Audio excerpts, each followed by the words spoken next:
Hello, and welcome to today's virtual Commonwealth Club and Wonderfest event. I'm Tucker Hyatt, Executive Director of Wonderfest, the Bay Area Beacon of Science. It is my pleasure to introduce Sean Carroll, theoretical physicist and author of The Biggest Ideas in the Universe, Space, Time, and Motion. Dr. Carroll is the Homewood Professor of Natural Philosophy at Johns Hopkins University and Fractal faculty member at the Santa Fe Institute. He also hosts the podcast Mindscape. Dr. Carroll earned his PhD in astronomy from Harvard University. His research is focused on issues related to dark matter, dark energy, space-time symmetries, and the origin of the universe. He has been recognized with prestigious fellowships and prizes from the National Science Foundation, NASA, the American Institute of Physics, and the Royal Society. Before we get started, I'd like to encourage our audience to please submit any questions for Dr. Carroll through the chat on YouTube. We will be getting to your questions after Dr. Carroll's presentation. Dr. Carroll, Sean, you asked me to call you. Welcome back to the Commonwealth Club. Thanks very much for having me here, Tucker. I'll say goodbye for now. Great. So thanks everyone for tuning in. Now I will admit this is the publication day for our book, The Biggest Ideas in the Universe. This is the very first time I have given the talk you're about to hear. And I've decided to throw caution to the wind and be ambitious and experimental.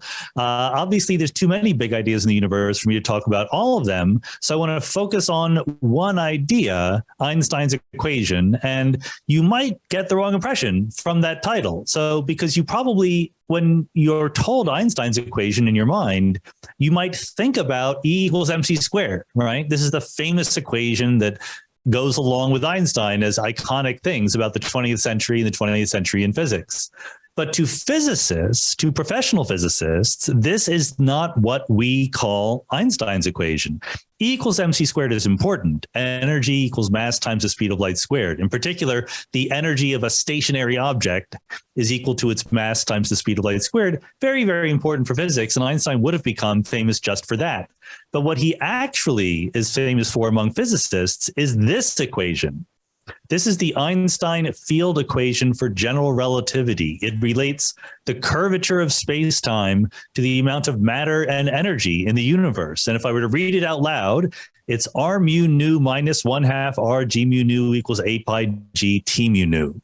So my goal in the next 50 minutes is to explain this equation to you, including the Greek letters, the subscripts, and everything. And this usually isn't done, I have to admit. You might be told that gravity is the curvature of space-time, but you're not told about the equations. And the whole ambition of my book is to say that the equations are not inaccessible. Anybody can learn them, even starting from zero background knowledge. It's more about fortitude than it is about prerequisites.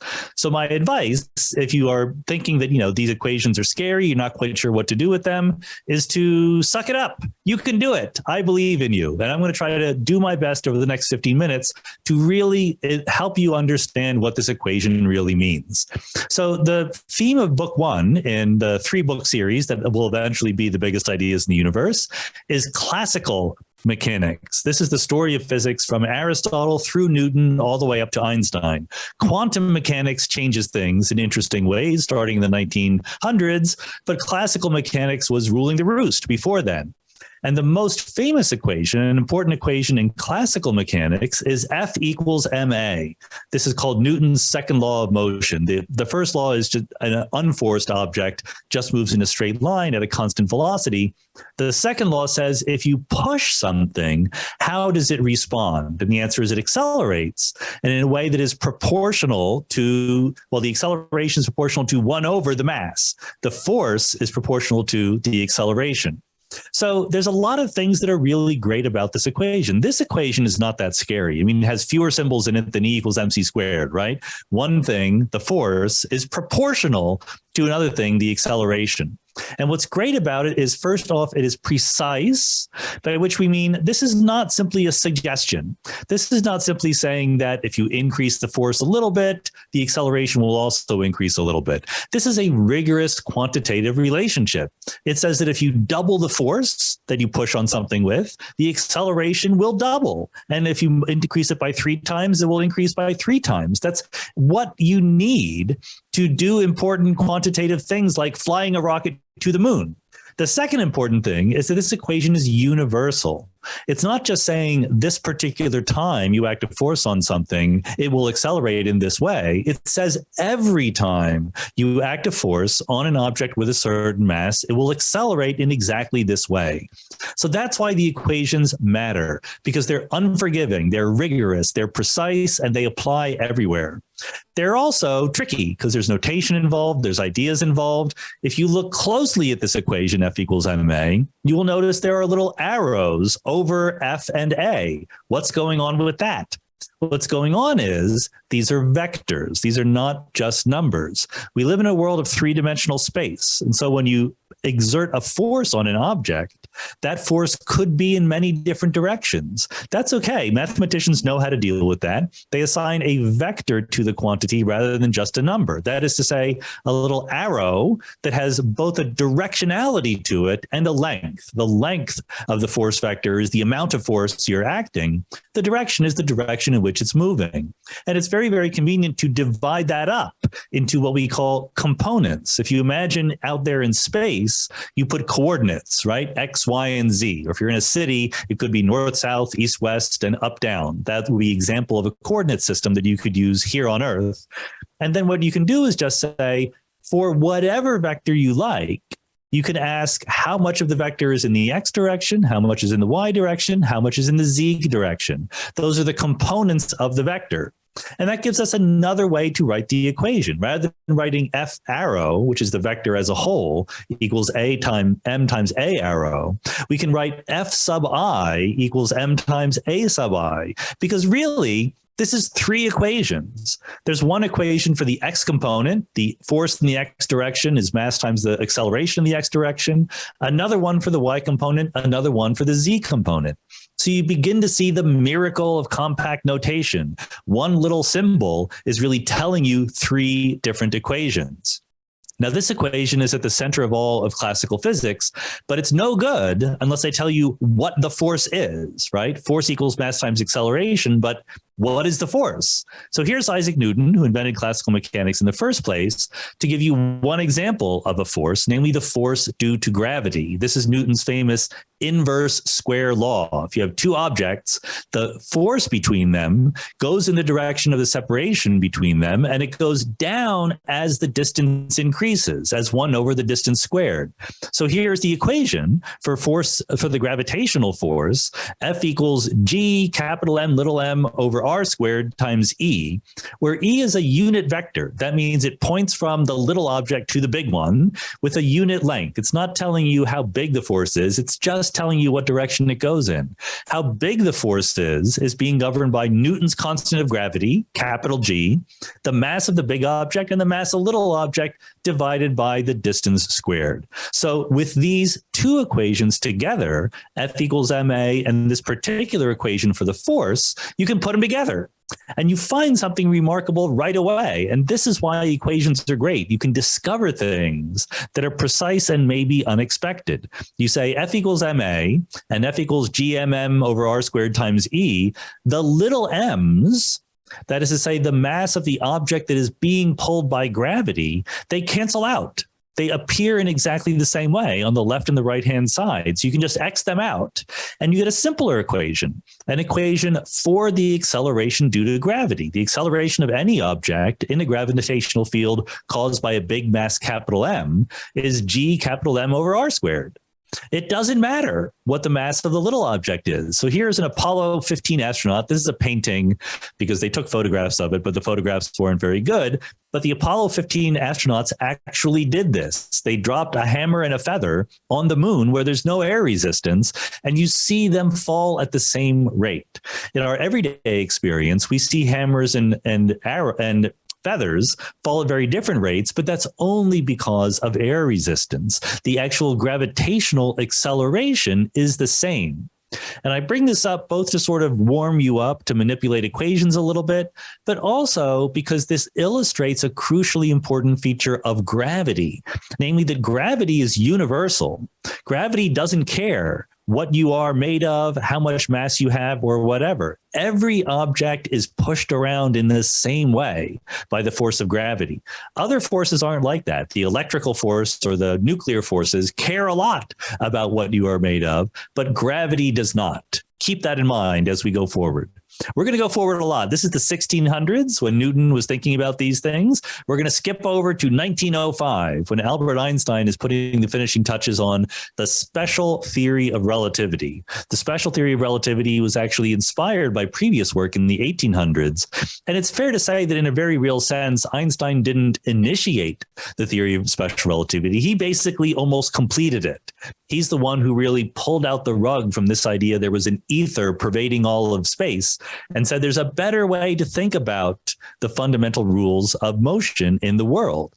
Number one, motion is relative, not absolute. So if two objects are moving past each other, you can't say what the velocity of either one of them is full stop. There's no universal standard of rest, but you can say what the relative velocity of two things is. That's relativity. And the second idea is that the speed of light is constant for everybody. That's the much more radical idea. If you measure a light beam coming at you, you measure its velocity, 300,000 kilometers per second. But then if you move toward the light beam and you measure its velocity again, you get the same answer. It doesn't matter what you're doing. That's very strange, and it's hard to wrap your mind around how that works. It was Einstein's genius to explain how it works. And there's a whole bunch of ideas that go along with that, stemming from those two ideas: time dilation, length contraction, and so forth. It can all become a bit overwhelming, but it's also kind of fun.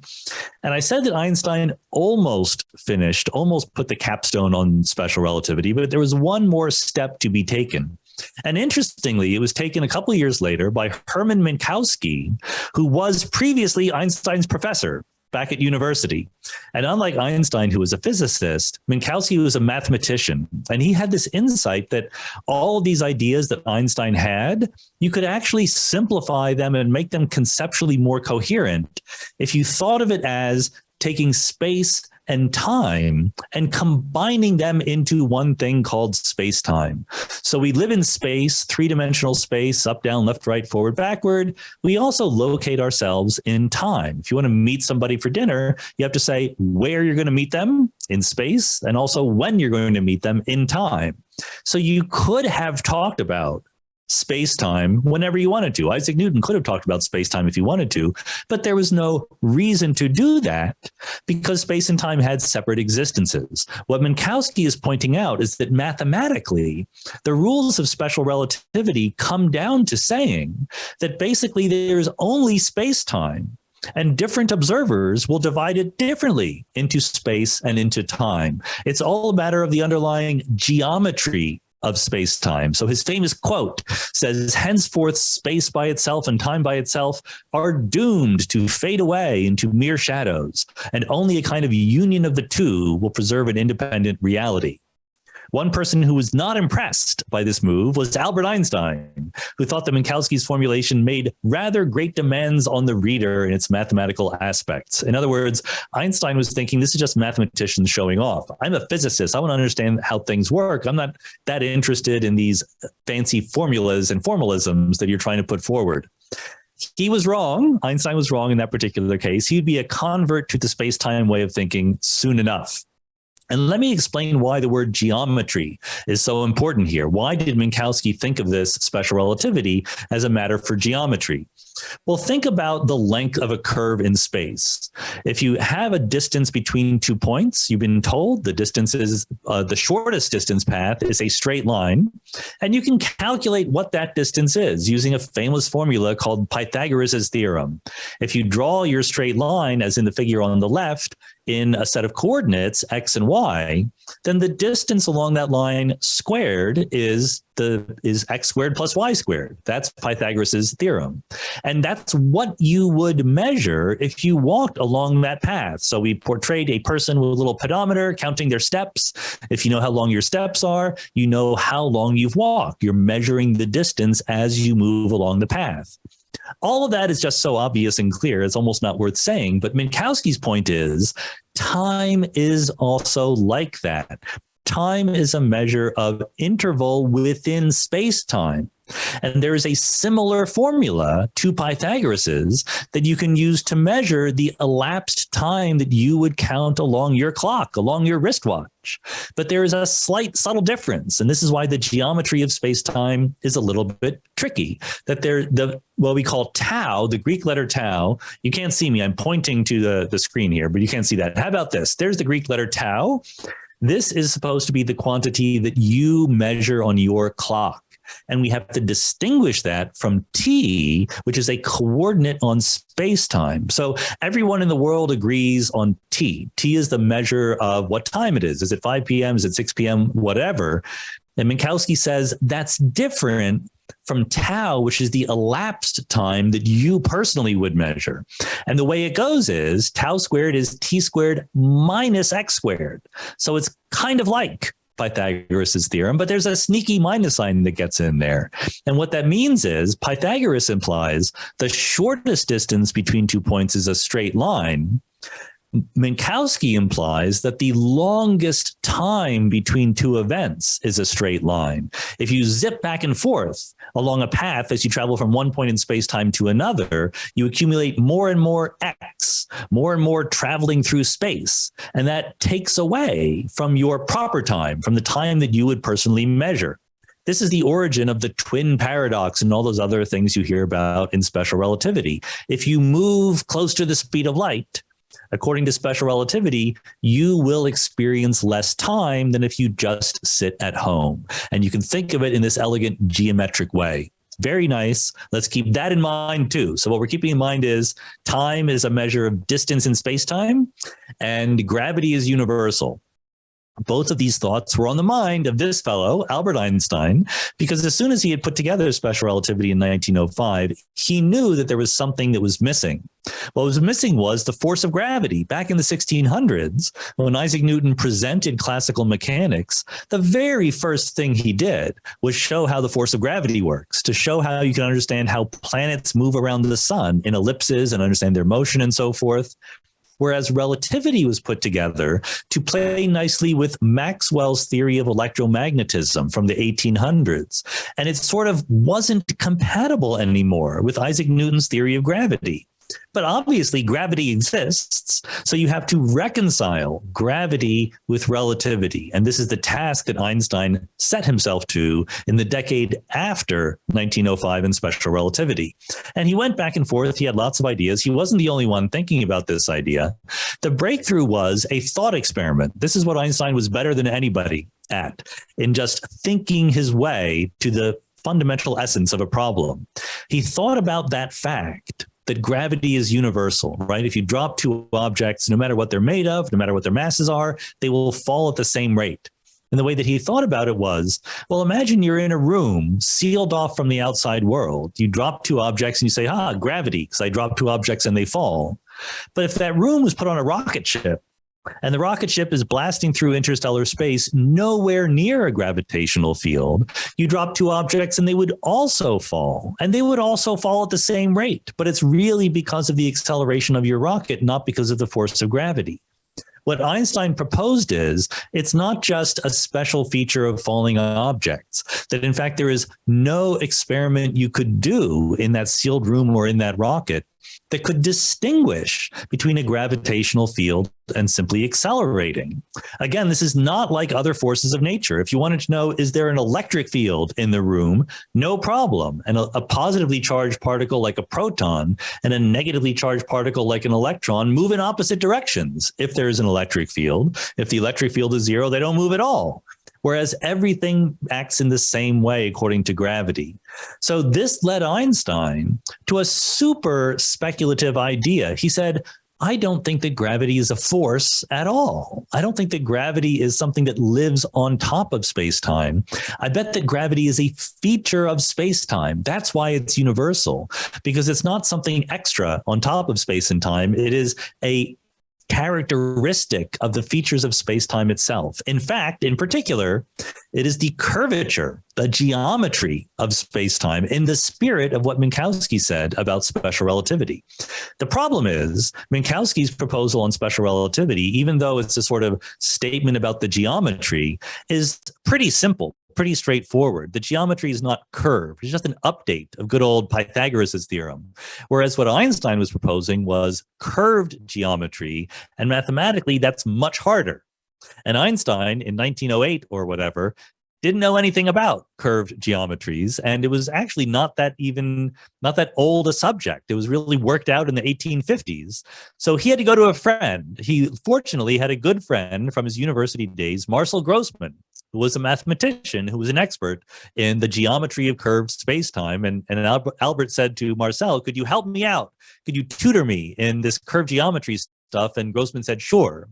That's why one of the major general relativity meetings to this day is called the Marcel Grossmann meeting. Without him, it wouldn't have been Einstein who did the work. Now, long story short, there is Euclidean geometry and non-Euclidean geometry. Euclidean geometry is what you learned in high school. It's the geometry of the tabletop. It's the geometry of a flat surface. And what you might have heard is that there was a little bit of controversy going back to Euclid's day about something called the parallel postulate. The parallel postulate says if you start with a little line segment and you send out two lines at right angles, so they're initially parallel, Euclid postulated that they would remain at the same distance forever. That makes perfect sense. It sort of matches what our intuition would tell us on a tabletop or in three-dimensional flat space. Parallel lines stay parallel forever. It seems so basic that for literally hundreds of years, mathematicians tried to prove it. They tried to show that it wasn't an axiom or a postulate at all. You could prove it as a theorem from more basic axioms. It turns out they failed, and they failed for a very good reason, namely that you can't prove it. And the reason you can't prove it is because it doesn't have to be true. In the 1830s, a bunch of mathematicians, Lobachevsky, Bolyai, Gauss, all realized that you could change the parallel postulate into something else. You could imagine saying, well, start with a little line segment, send out initially parallel lines, maybe they go further apart from each other. That is like the geometric surface of a potato chip or of a saddle. It is what we would now call a negatively curved geometry. And likewise, you could imagine a geometry where from an initially straight line, two right angles come out as parallel lines, but they end up converging, coming together. Like on the equator of a sphere, two initially parallel lines of longitude will intersect at the North Pole or the South Pole. So what this means is Euclidean geometry isn't the only way to go. Euclidean geometry is a specific example of a way that geometry could be. It's flat geometry with no curvature at all. But there's other options where there is curvature. And these 1830s explorations were similar to Euclidean geometry in that they were constant, they were uniform. There's the same amount of curvature at every point on the sphere or on the potato chip, just like there is always zero curvature everywhere in flat Euclidean space.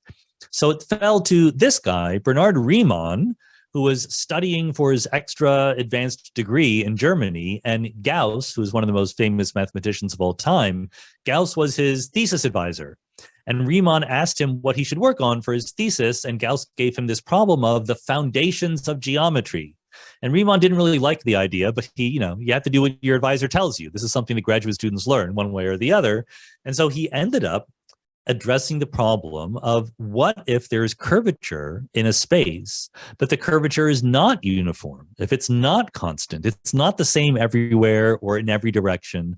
And furthermore, can we characterize the curvature from the inside? And can we do so? He was very ambitious. Can we do so in any number of dimensions?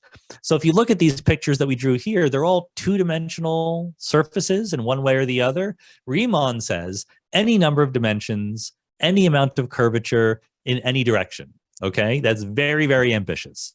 And I won't give you his entire reasoning, but what he suggested is the question he had to address was, what is the information you need to give me about a space, about some either space or space-time or whatever you want to call it, that would let me extract all of the geometric information? What is the minimal amount of info, the minimal amount of data I need to know?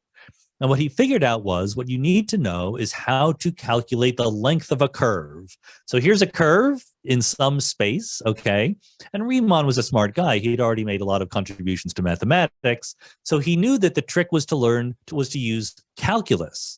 And if you buy the book, The Biggest Ideas in the Universe, you will be taught the basic ideas of calculus in a very painless, user-friendly kind of way. Riemann knew that the fact that the curve is curved didn't matter.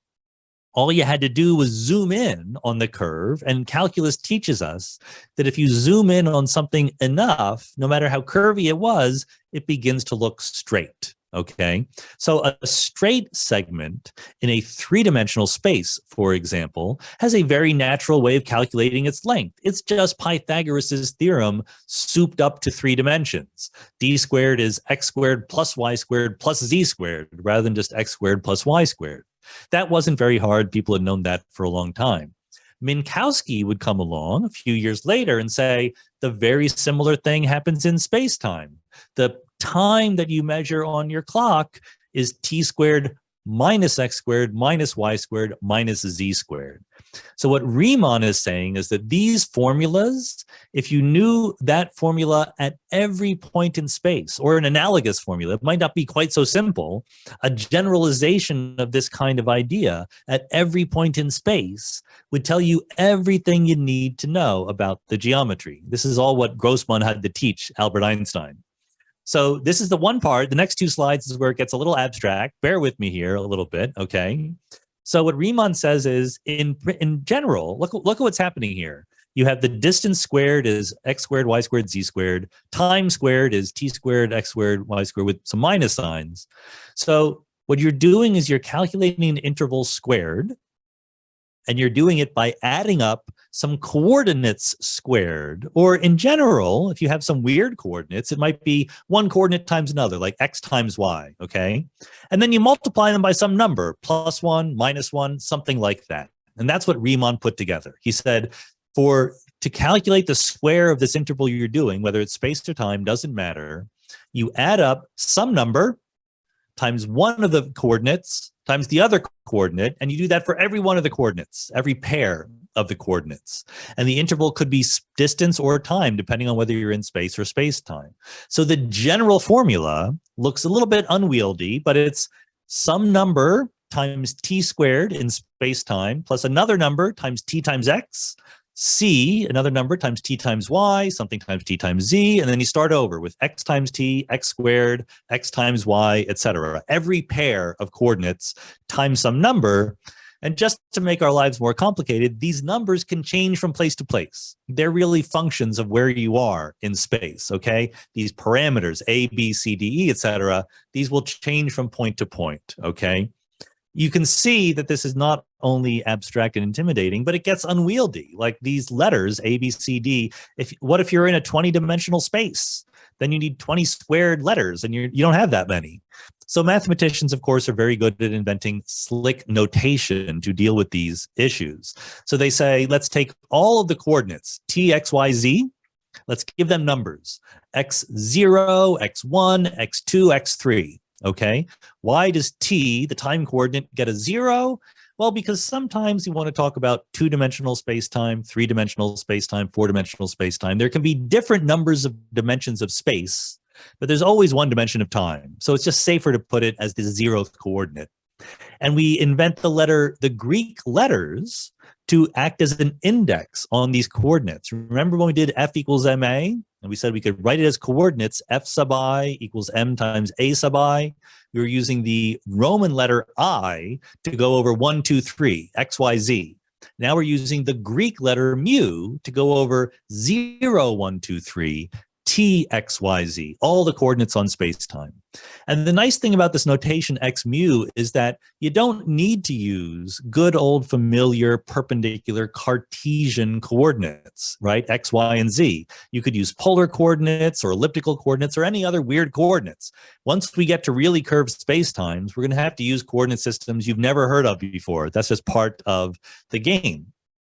But what this does, what this nice little move does, is it gives us a way of portraying all of these numbers that we need to keep track of to encode the curvature of a space, the geometry of a space, a la Riemann. So what Riemann told us is the interval will be some number times t squared, another number times tx, another number times ty, add them all up. So t is x0. So the number multiplying t squared, we will label g00. T is x0 and x is x1. So the number multiplying tx is g01.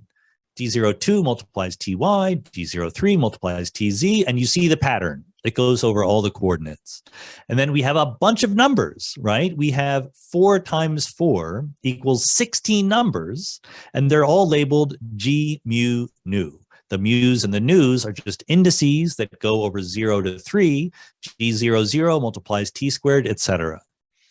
Depending on what street corners you hang out on, you may have heard this sort of mystical incantation before, G, mu, nu. G, mu, nu is the metric tensor. It's the collection of numbers that multiply the coordinates that help us calculate distances in an arbitrarily curved manifold in an arbitrary number of dimensions.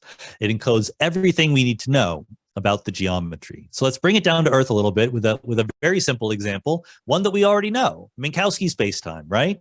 In Minkowski spacetime, the intervals we care about are the amount of time elapsed on a clock. And the formula for it is t squared minus x squared minus y squared minus z squared. So in the metric tensor way of thinking, that's a matrix, as we say. It is a 4 by 4 array of numbers, GTT, GTX, etc. Or if you like, G00, G01, G02, it doesn't matter whether you use the letters or the numbers, as long as you keep your wits about you, okay? And in this particular example, for Minkowski spacetime, the coefficient of t squared is just +1. There it is. The coefficient of x squared is -1. That's gxx is -1. Gyy is -1. Gzz is -1. And all of these weird cross terms are just 0. There's nothing in this formula here that has x times y, for example. There could be for other kinds of space times and curvatures, but not in Minkowski space.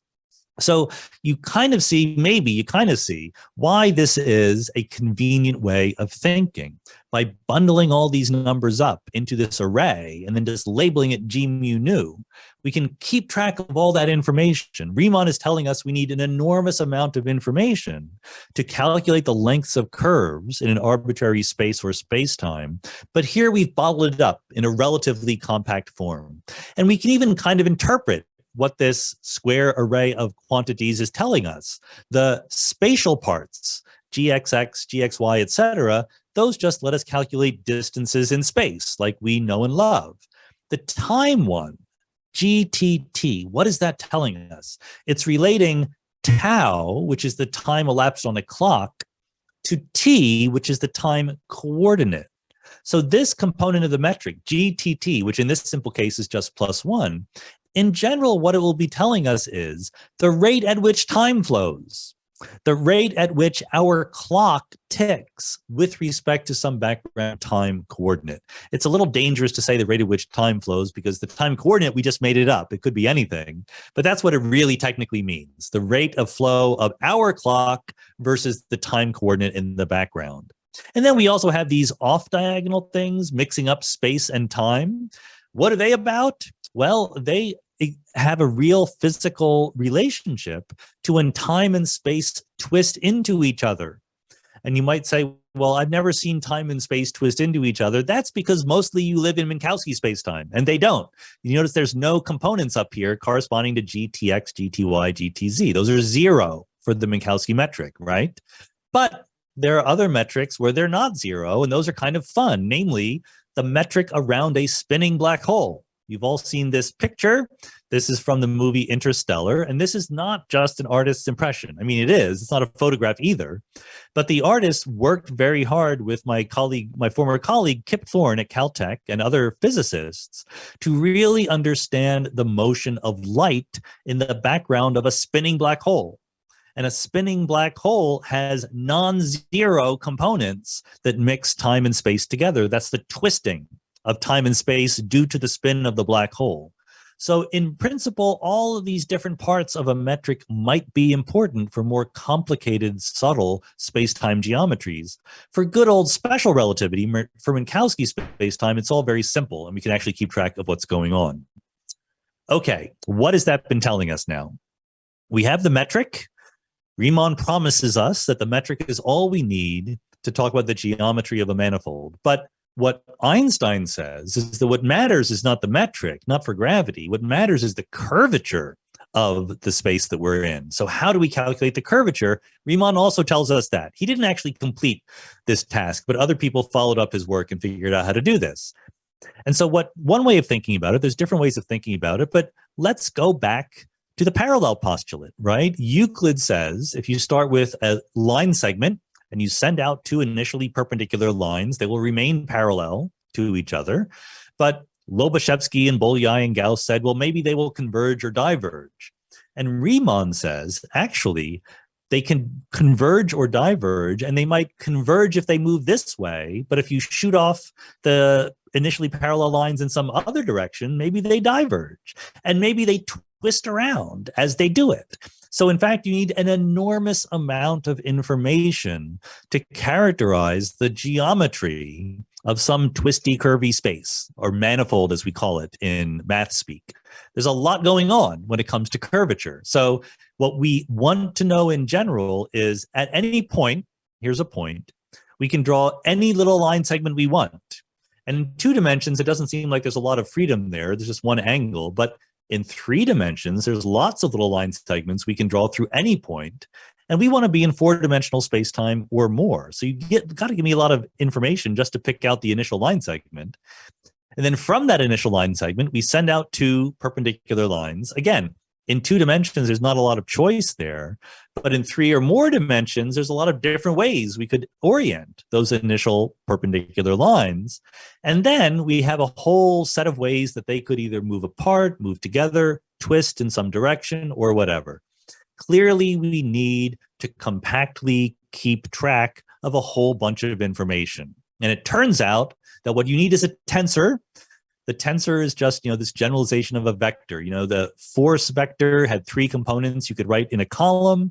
The metric tensor was 2 indices, g, mu, nu. So that is both a column and a row. It looked like a little square array. The Riemann curvature tensor is r lambda rho mu nu. That has 4 indices. So that is 4 by 4 by 4 by 4 sets of components, okay? And if you want to see what it might look like if you wrote out all the components, here you go.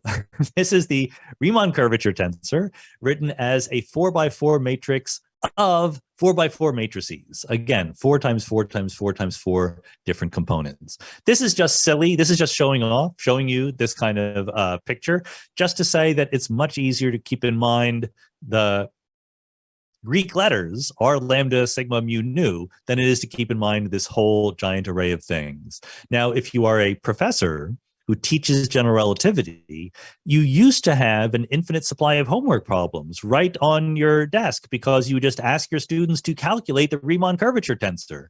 It depends on the metric. Once you give me the metric, there's a formula for calculating the Riemann curvature tensor, and they would have to calculate all of these components.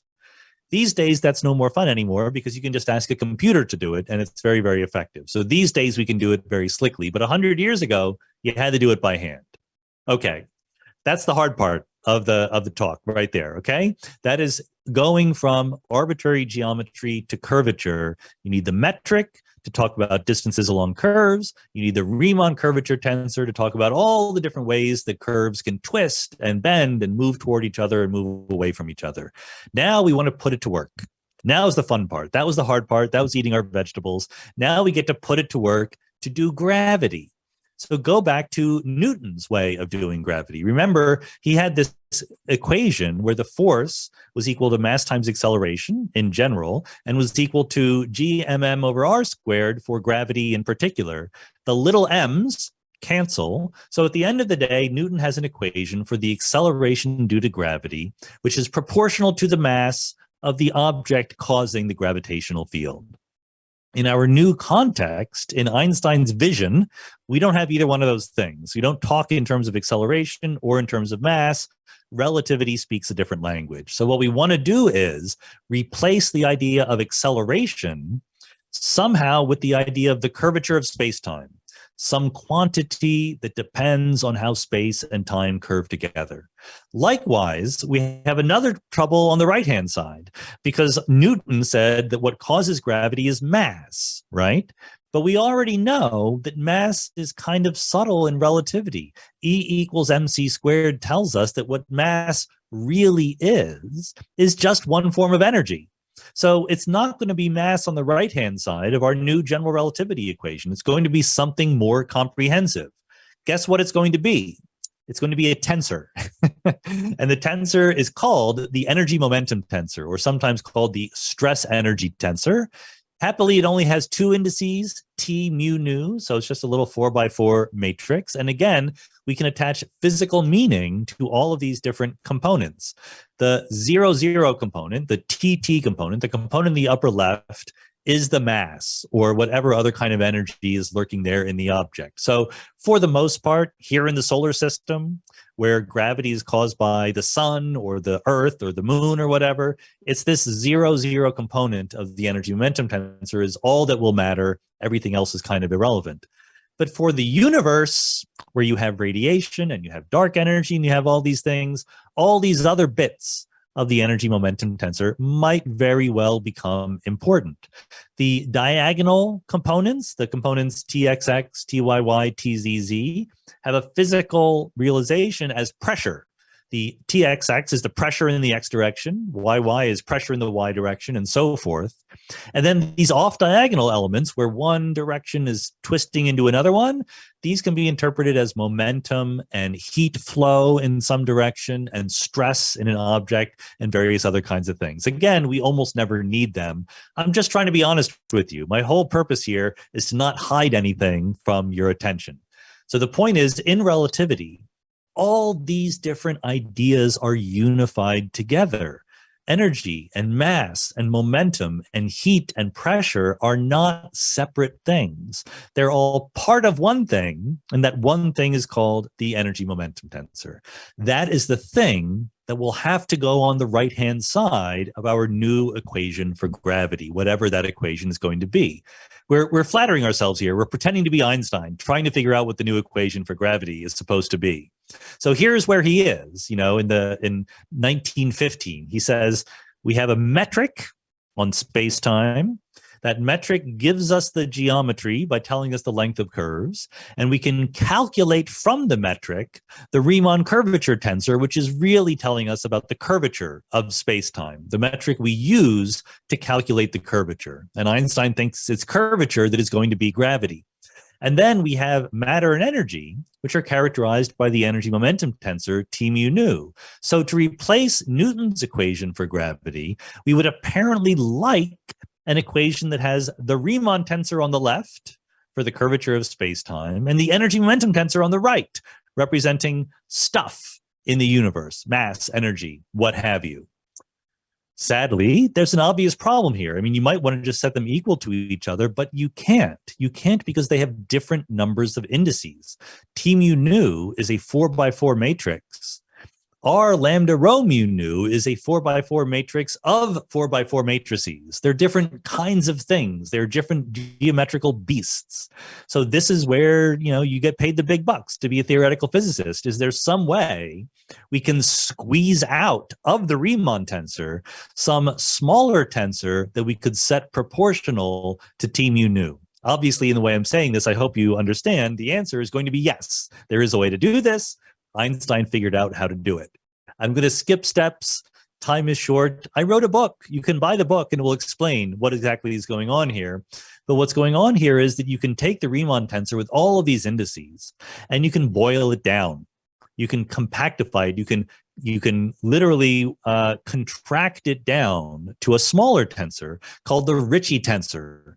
And the Ricci tensor is obtained just by taking some components of the Riemann tensor and keeping them, throwing others away in a principled way, not randomly. There's a formula for doing it, and there's a reason why that formula works.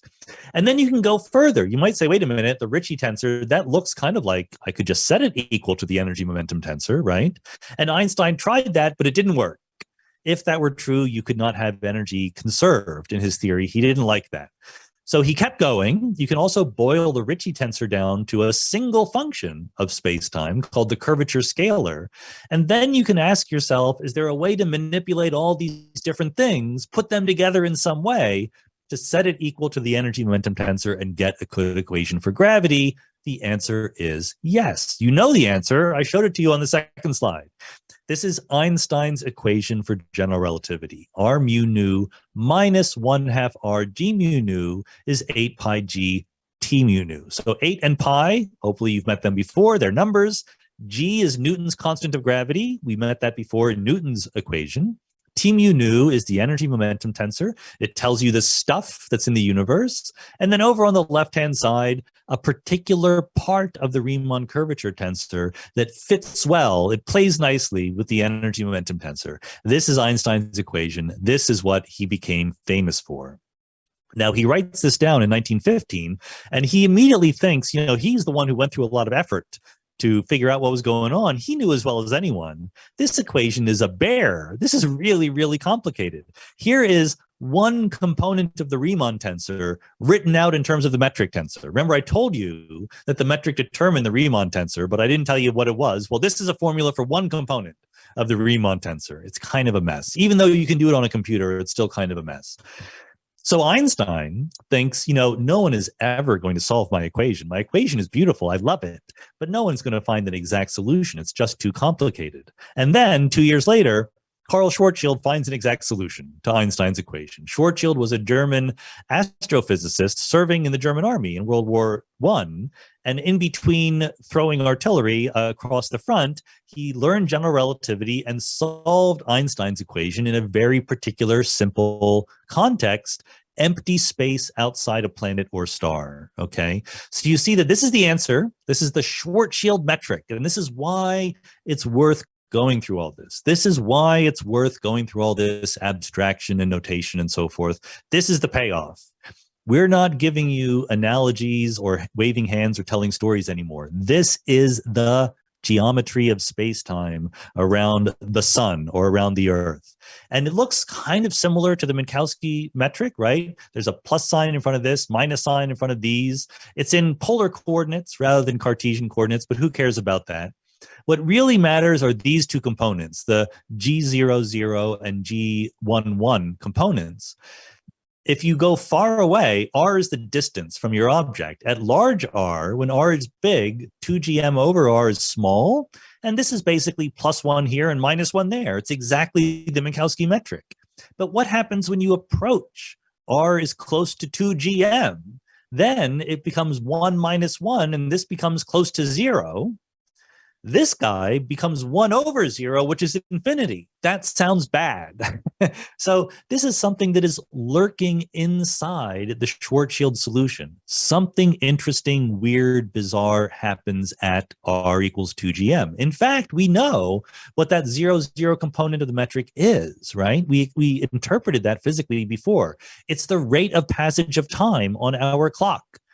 And as you approach, R over 2gm goes to 2.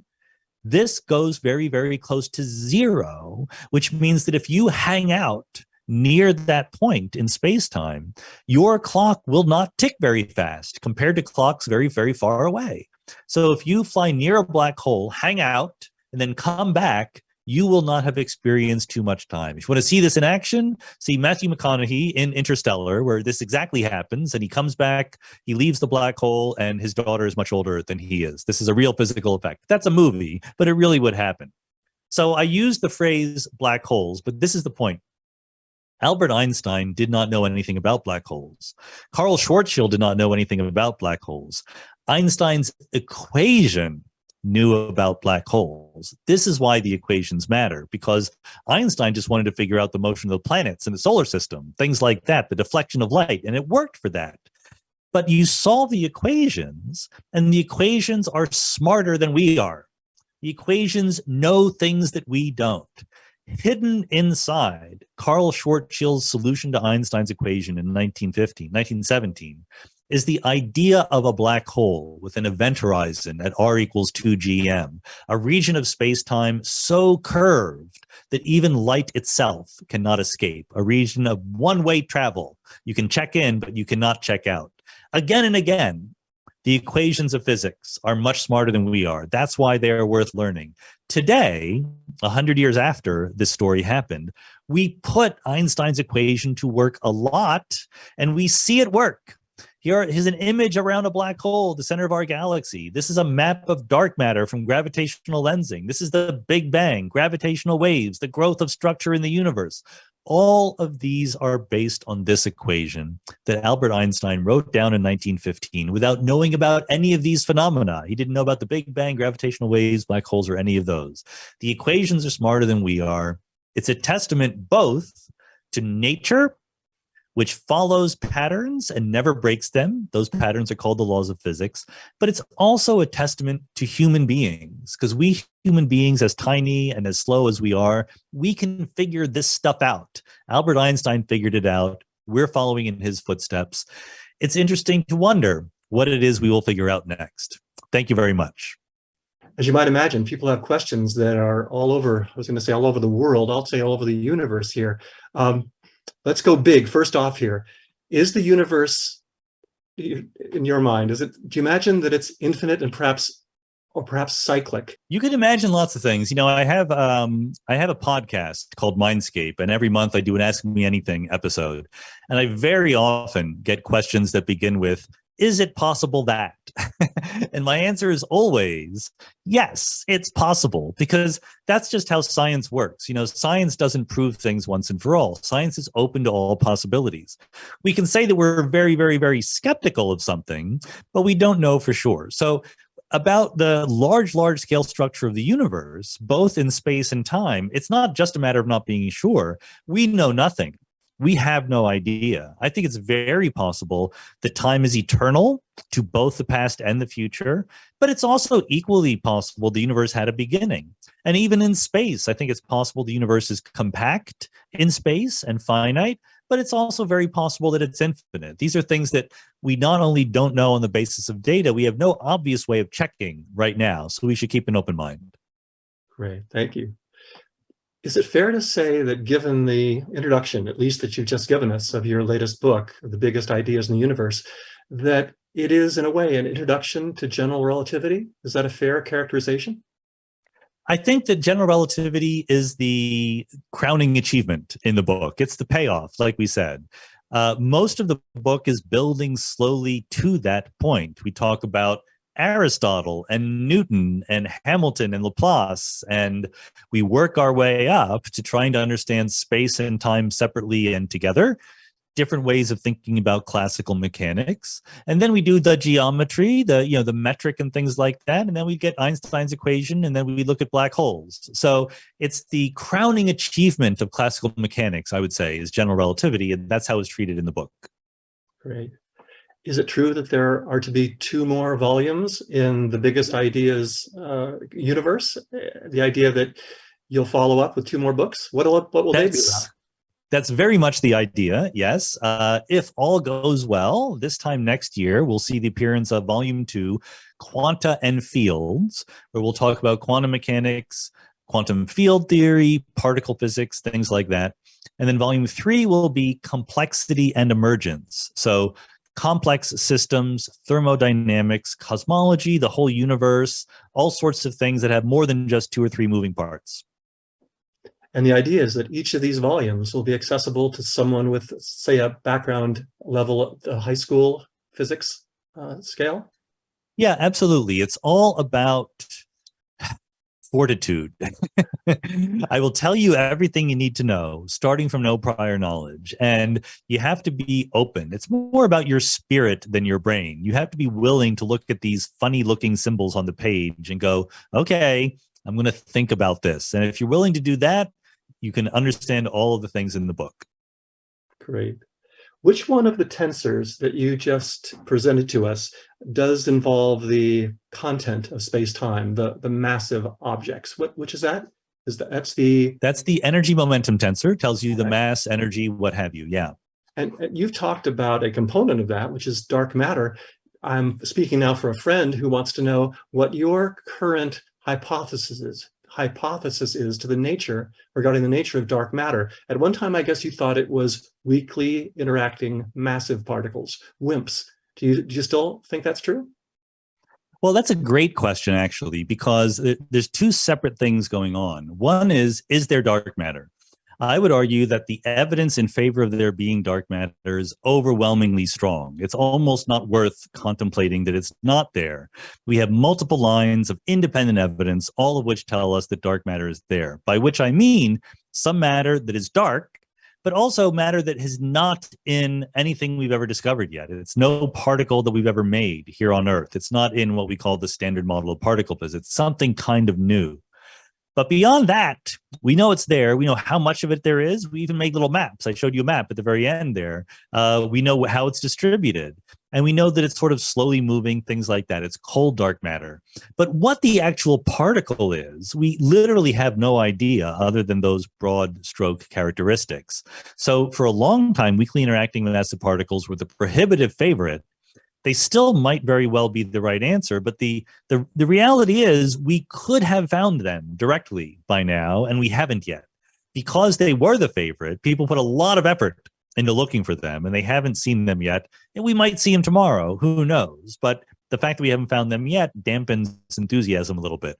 There's another kind of particle called the axion, which is actually very, very promising, that we haven't really tried very hard to find yet. So that's still very plausible. And who knows? You know, it's very, very easy to imagine there's something we haven't thought of yet. There's plenty of ways to make particles that are not easily visible to us.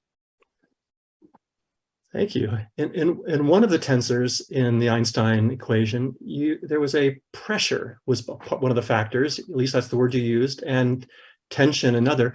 Often I understand that dark energy is referred to as a kind of pressure. Are these different beasts, or are we talking about the same sort of thing? No, that's exactly right. You know, I tried to be careful when you have a big, ponderous, slow-moving object like the Earth or the Sun. It's really only the energy density that matters. But as I said, in cosmology, the pressure and other things can also matter. So for dark energy in particular, the pressure is just as big as the energy density, but it's a negative pressure. It's a tension. If you had a box of dark energy, it would pull in on its sides rather than pushing them apart. And that's very, very important for fitting how the universe expands and accelerates. Is the choice of the word energy unfortunate, given that dark energy would not plug into Einstein's E equals mc squared and talk about something with inertia? I think dark energy is a tiny bit unfortunate because everything has energy and lots of things are dark, right? So it's not exactly pinpointing what's going on. I jokingly suggested that we call it smooth tension, since negative pressure is a kind of tension, but that didn't catch on except as a joke. You know, that's okay. Who cares what the name is? We all know what it means. You can't just think that from the label, you're instantly able to infer all the properties of a substance. Okay.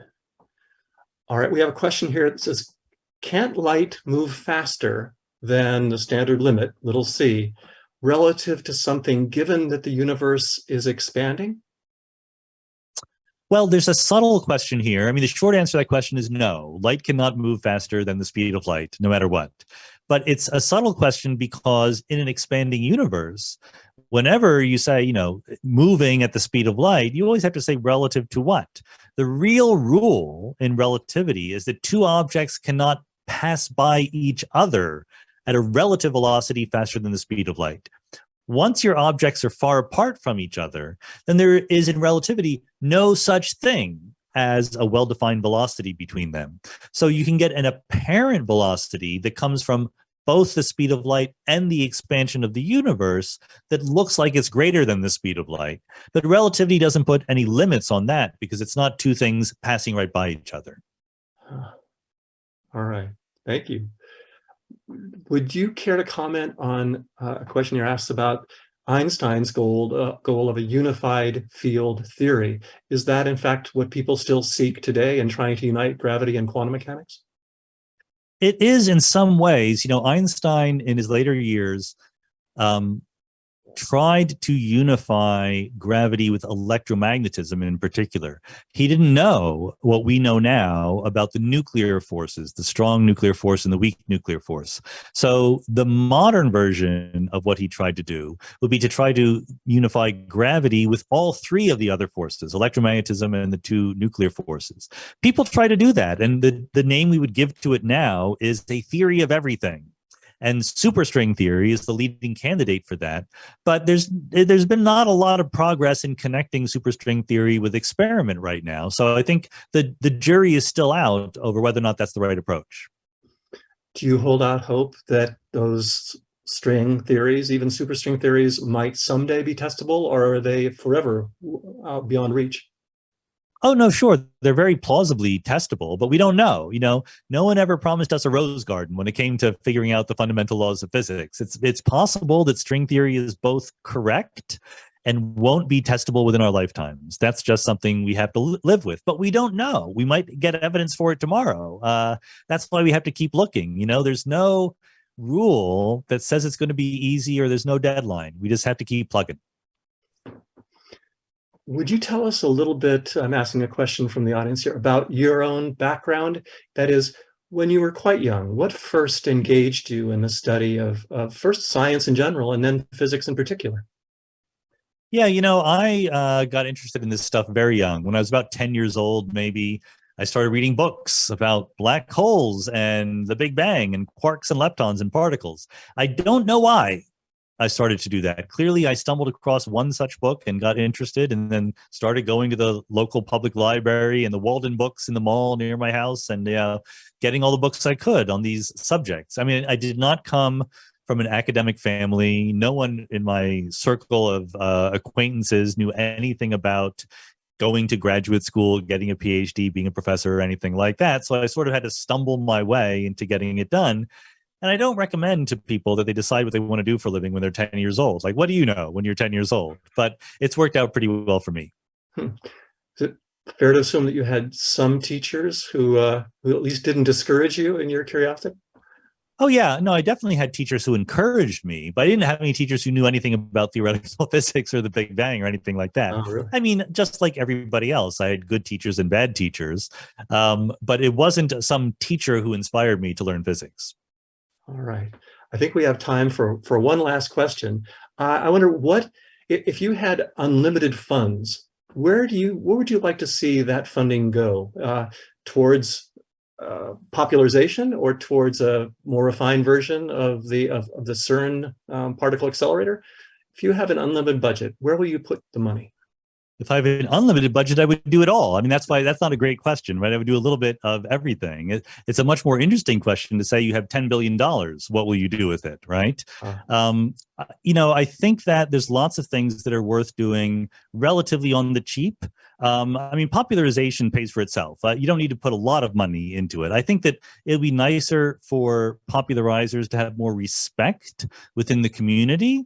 But it doesn't cost a lot of money to write a book or do a YouTube video or whatever. Whereas it costs a lot of money to build a particle accelerator to look beyond what we've already seen. I think that's very worth doing, because I think that we're not done yet in terms of finding new elementary particles.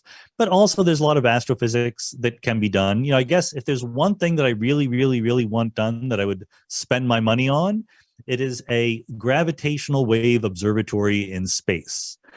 We've detected gravitational waves here on the Earth. The LIGO Observatory won the Nobel Prize. 3 of the people won the Nobel Prize for that.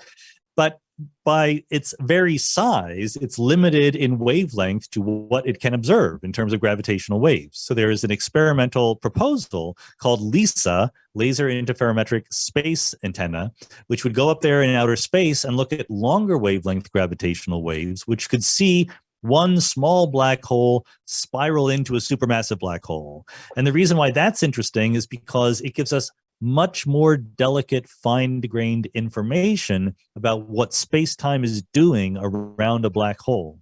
And that could give us really important clues about whether or not Einstein was right in all these equations, which is, I always want to say, you don't become a famous scientist by showing that your predecessors were right. You become a famous scientist by showing that they were wrong. So what we would really like to do is discover something that Einstein didn't get right. But so far, it's been impossible to out-Einstein Einstein. He was a great one. Thank you, Dr. Carroll. Our thanks to Sean Carroll, author of The Biggest Ideas in the Universe, Space, Time, and Motion. Thank him for joining us today. We encourage everyone to pick up a copy of Dr. Carroll's new book at your local bookstore.